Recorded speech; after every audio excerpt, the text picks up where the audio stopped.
Ever since man first arrived in New Zealand, he's been trying to work out how to leave, how best to escape this country's isolation, both physically and spiritually. Some choose to escape by taking to the skies, but of course, you don't need a flying machine to get as high as a kite. New Zealanders have a long history of getting high. Whether it be drunken tui or Pākehā housewives smacked out on Valium, we've always managed to find our means of escape.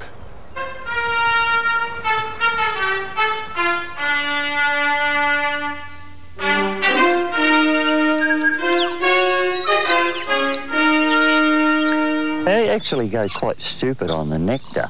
The sugars in the flower heads ferment, and it becomes like an alcohol.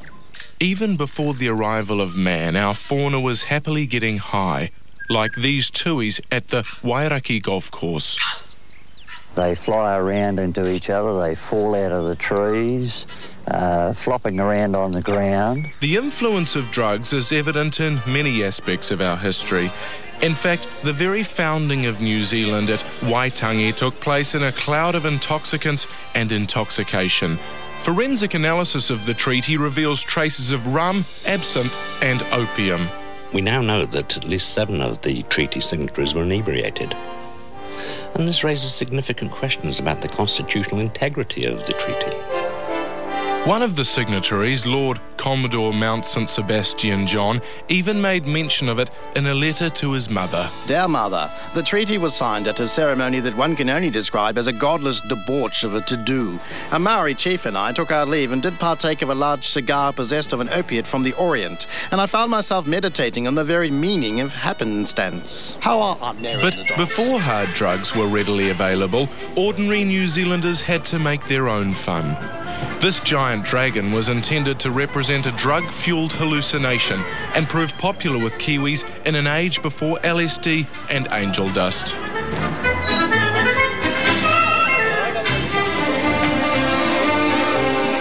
Giant slides were also used to help Kiwis achieve a sense of enjoyable discombobulation.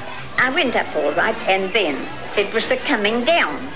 Well, I tried to brace myself, but I couldn't. And it was coming down that fast, and I grabbed the man in front of me by the collar. No, grim death. And when it all happened so quickly that when we got out, he just turned round and looked at me and he says, "What have I ever done to you that you wanted to strangle me?" And I got for my life.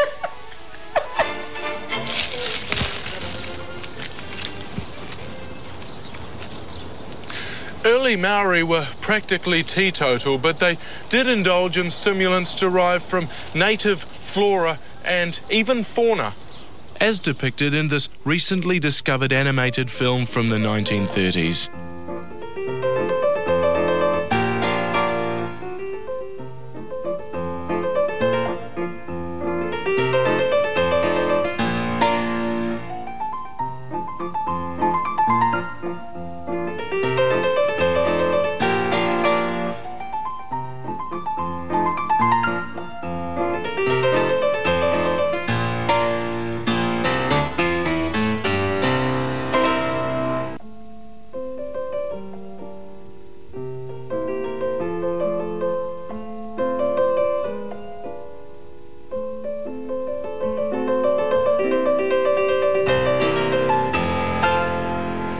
Modern marijuana first arrived in New Zealand during World War II. It was bought by American servicemen who used it as an aid for deflowering kiwi birds, although it proved unnecessary. By the end of the war, thousands of Kiwis were rolling up and sparking up, and by the late 1950s, marijuana use had spread to some surprising quarters. Former Wellington Collegiate headmaster Sir Gordon Reeves was a heavy user and a strong believer in the value of marijuana as a teaching aid. In Xanadu did Kubla Khan a stately pleasure dome decree. When he... I said Pass it, Wilkinson! Although unorthodox, the system is now undergoing a trial in New South Wales. In Xanadu did Kubla Khan a stately pleasure dome he created. But it wasn't just the dons here at Wellington Collegiate who were getting high on the pot. Some other high-profile visitors to New Zealand were also ambassadors for the drug. Bob Marley was particularly partial to the wacky-backy and talked about it openly to Dylan Tate. He was given the usual traditional welcome, usually reserved for heads of state and the like.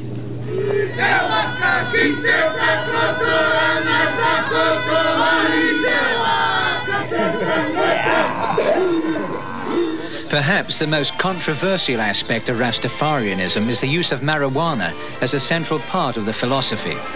Officially named ganja, it's colloquially described by the Rastas as herb, and Bob Marley is said to smoke a pound a week.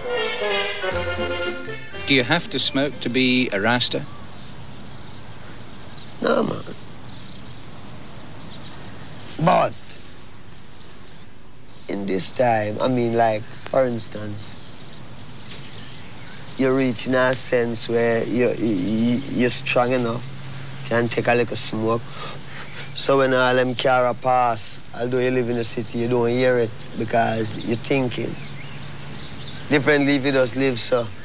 Then, you know what I mean, the whole world confused you and you're worried and you don't have no time to think. And herb is that thing that give you a little time for yourself so you can live, if you use it. What about alcohol? Alcohol make you drunk, man. It don't make you meditate, it just make you drunk. When you drink alcohol, you don't meditate. You're more get-headed. Herb is more a consciousness. Earlier in the 1970s, another visiting music legend also seemed a little twanged off his nana. You were the first pop group, big pop group, to be busted for drugs in the UK. If you were to give, advice, you're a parent yourself, to parents today about how they should react to I'm not very drugs. good at advice, giving advice as a parent. Yeah. No. But what would you say to parents about drugs today? What would I say to parents about drugs? Learn about them, I suppose, is one of the things. I don't know. Is that a big problem in New Zealand? Yeah. And the more people say yes, there's going to be a big drug problem in New Zealand, the more there will be. It seems to be all very well, so I don't think there's a great big problem here. Paging Mr. Leslie Perrin. That's you, mate. Please, Mr. Perrin. That's nice, isn't it?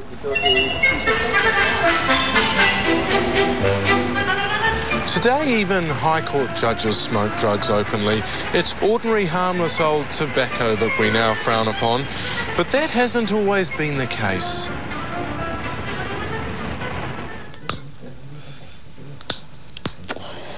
In 1978, the most popular show on TV was Smoko, in which hardened smokers discuss aspects of puffing.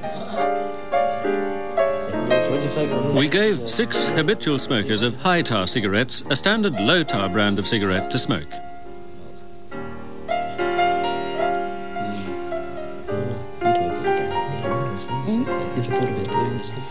Not really in class, no.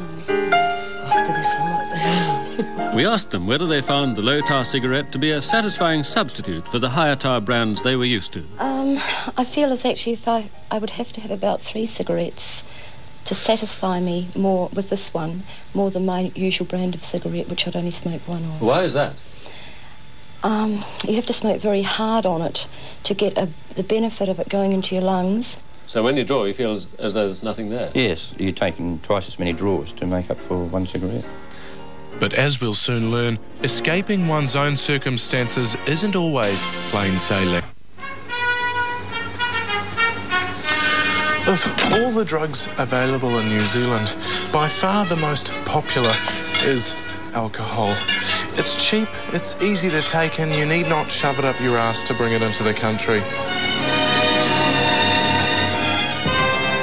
The introduction by Pākehā of alcohol and tobacco was not accidental or haphazard.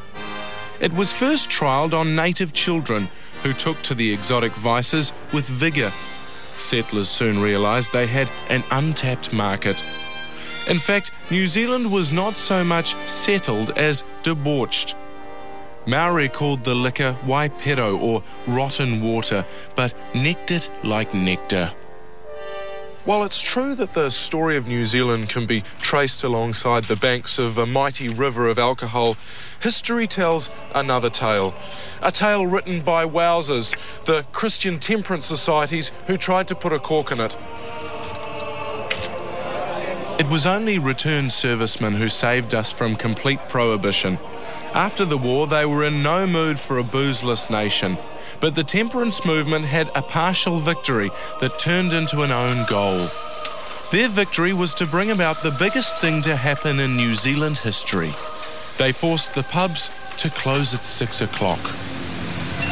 This was the notorious 6 o'clock swill. For over 50 years, Kiwi punters were forced to drink jowl to jowl like pigs at a trough. After racing to the pub after work, they only had 1 hour to get fucked up before going home to eat mutton and beat their wives. There were no chairs, no carpet, no music, no food, no women either, because barmaids were made illegal in 1910. It was disgusting and venal. It was beer and absolutely no Skittles. There were 3 countries in the world that had serious problems. Russia and Sweden were the other 2. And they were the same reasons of restraint. Liquor can have very evil effects, and it's well proven that the rapid drinking of it compounds those effects. Between 6 and 7, drinkers make their unsteady way homewards, clutching their half-dozens and half-gallon jars. One of the side effects of the existing laws has been to make New Zealanders probably the greatest home drinkers in the world. I can assure you that in all our cities, small towns everywhere, at night, the streets were just 6:30, there were drunks staggering everywhere. How they got drunk so quickly, I don't know, but they never drank red or wine or anything. They drank beer, but it was the normal scene. Could I have a bottle of Clayton's, please? But not all attempts at prohibition took a legislative form. Thank you. In the 1970s, a product called Clayton's hit the market. The drink you have when you're not having a drink. Clayton's was a non-alcoholic syrup, a sort of bullshit bourbon that sadly fooled nobody. If only Keith Allen had developed a taste for Clayton's. Allen was a cabinet minister in the Muldoon government who was caught staggering home by a TVNZ news crew. In those days, drinking and governing was accepted, especially if one took the back streets. Excuse me, Mr. Allen.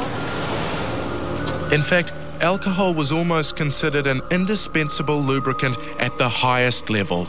And, okay, we'll keep on doing it. Performance-enhancing drugs have also played their part in the success of this country, but not just in sport. In the 1960s, broadcasters made use of a substance called oxyhydrolitherol. These innocuous-looking white pills, better known as Queenies, stimulated vocal inflection, making the user sound more English. Well, now it's just coming up to 13 minutes past 11. Not surprisingly, many of our most famous broadcasters were addicted to the drug. When the NZBC first started broadcasting, it was considered desirable to sound English.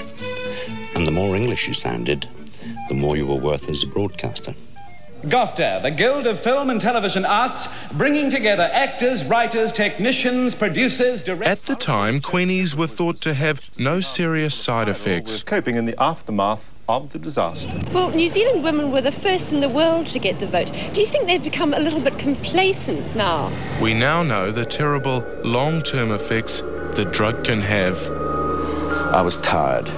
It didn't work. I have apologised.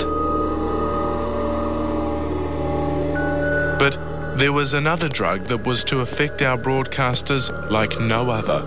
Something that would send a grown man sideways. Something beginning with... As soon as I had it, after several goes at it, the next day I was back spending $100 buying what they call a point, a small amount of pee. Newsreader Darren MacDonald was our most out-of-it broadcaster and often presented the news completely twanged off his armpit. There were many times when I read the news and I was under the influence. Imagine it, preparing to read the news, the auto cue in front of him, yet Darren MacDonald was still trying to find focus. He wouldn't have been able to control a car, yet he was desperately trying to gain control of a news bulletin. I was getting a countdown, and the words on the auto cue were going from the left-hand side of the room over to the right-hand side of the room. I found that exhilarating. MacDonald's carry-on was the talk of the nation. Old ladies were shocked, but sometimes even old ladies like to get off their tits. Meet Mary Campbell. Brian Stewart was a member of the Auckland Drug Squad back in the 1960s. He remembers Mrs. Campbell well. A real tough old bitch. She was, hard as nails. Mary Campbell loved her drugs, but back in the days when cops actually gave a shit and dairies weren't selling party pills, this often meant going to jail. Smoking opium was usually only an indulgence of a few Chinese. Mrs. Campbell had picked up the habit while living with an elderly Asian man. She was reputedly one of only 2 women in the country who knew how to pack the opium pipe correctly. Believe it or not, this street used to be the epicentre of opium smoking in New Zealand. As recently as the 1960s, elderly Chinese could be found here in a narcotic haze, happily building their dream palaces in the sky. Opium use was tolerated, so long as it didn't interfere with another social evil, property development. Very nice. It should be completed within a couple of months. There's one elderly Chinese gentleman who's been living here already for quite some time. Not actually in the townhouses, but over there. Our last opium den belonged to this man. He was denied a council flat because of his love of the drug. The council wouldn't want you to live in the flat unless you could give up the opium. Can you do that? What's that? Can you give up the opium? No, I can't do it. Opium was also a part of a surprising find in, of all places, Antarctica. They've made some surprising discoveries. Amongst the tins and scientific equipment, bottles of drugs. There's all sorts of unidentified chemicals down there, but we also found chloroform, ether, a little bit of cocaine, and even some opium powder. It's thought the explorers used the cocaine and opium for snow blindness and as painkillers. There's even speculation Scott and his party overdosed on their way back from the pole when they realised they were doomed. But our history of escape isn't just about booze and drugs. Kiwis found many other ways to relieve the pain of living in the world's most boring country. The drug of choice for many young ladies was marching. When television arrived in the 1960s, Kiwis had a whole new world of escape. The new drug of the nation was seen as a healthy, educational alternative to fresh air and exercise. Come on, children! Hurry up! Come and watch television! Come on! But for many New Zealanders, the need to escape was real. In the 1960s, Maori took flight from the country to live in the city. The most frightening experience was crossing the street, but the biggest impression I got was the great big tall buildings. I think I've got had a sore neck by the end of the day. Boys, I'd like to introduce Detective Constable Parata. The government even chipped in with classes in city living, not because Maori needed help, but because it was thought they couldn't be trusted. Now, one thing you must remember, that if you're going to borrow anything, you must let the owner know that you've got it. A common parking house stereotype sees the Maori as unpunctual but easygoing, irresponsible but good-humoured, noisy but instinctively musical, and very good with trucks and bulldozers. While Maori were escaping the countryside, the English were fleeing their decaying homeland and escaping to God's own. What are conditions like in Britain, or were they when you left? Pretty grim, and they're going to get worse, I think. It's too overcrowded. You have no fresh air. The original inhabitants of the island are going to be, rapidly in the minority. They talk their own language, they wear what they want to wear. They're living in our country, they should do what we do. Things are going to get pretty grim. Frightfully expensive. I mean, we used to eat steaks and roasts, and now it's got to be sort of a midweek roast and a weekend roast, and that's it. Working in a butcher shop, you could always tell when a new English couple come to New Zealand, because they'd come in the shop and say, how much is the leg of lamb? And you'd tell them, and they said, we'll have two. Because they thought you'd made a mistake with the price, you see. But after a few weeks, they were whinging about the price of the leg of lamb. Pākehā didn't restrict their racism to the Maori and the Chinese. They were, to their credit, also highly racist towards the English. Talkback host Tim Bickerstaff became famous after launching his Punch a Pom a Day campaign in 1974. They then come over to our country, which I would think it would be God's own country, truly. I don't know of a better country in the world. Then they try and tell you how to run your country. They seem to get involved. They join unions. There seems to be a bit of strife now and again in various unions. And you can guarantee that 9 times out of 10, when there's a problem, the spokesman is a POM. Thousands of POMs were assaulted during the campaign. So this has been going on for a while? Yeah, it's too long, you know what I mean? Started off as a day, it's fine, but it's just been going on for too long now. Just can't cope with it anymore. Just had enough. Just not what I thought New Zealand was like. It's supposed to be a friendly gaff, you know what I mean? You once said that you'd like to see them all shipped home on the Wahine. What sort of reaction did you get to that? I'd like to say favourable. Bickerstaff now promotes products related to erectile dysfunction. Though our history is littered with the casualties of drugs and booze, it seems that Kiwis will always try to fly. From this, our Aotearoa, land of escape.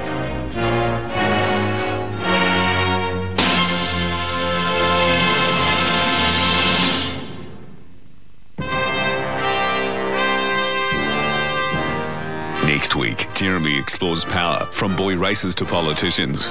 Newlyweds Nick and Jessica learn babysitting next, and tomorrow Ewan McGregor rides into New York. It's the final of Long Way Round. Tomorrow, 10:25 TV2.